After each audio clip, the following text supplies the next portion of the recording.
پہاڑی زبان میں اپڈیٹ سنیے۔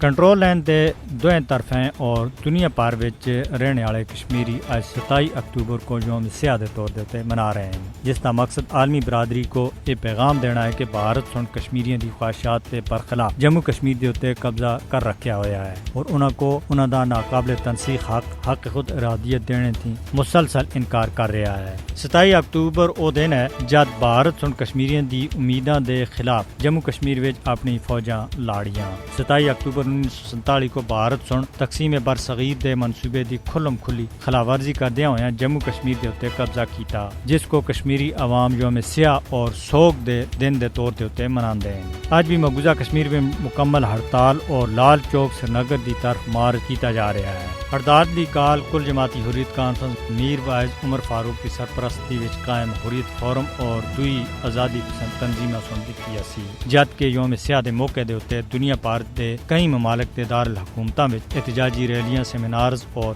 مظاہراں دا اہتمام بھی کیتا گیا۔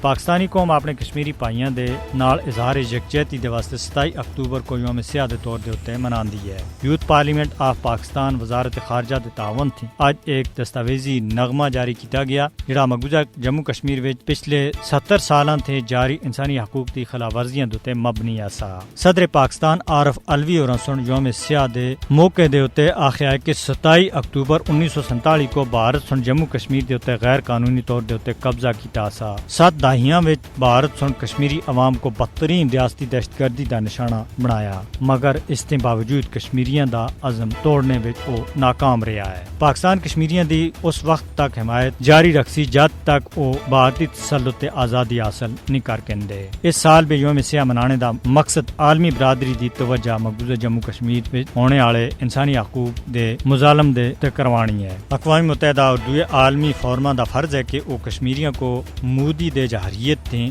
بچانے دے واسطے اگے آون۔ بھارت تا جموں کشمیر دی خصوصی حیثیت کو منسوخ کرنا اس تے توسیع پسندانہ عزائم دا واضح ثبوت ہے۔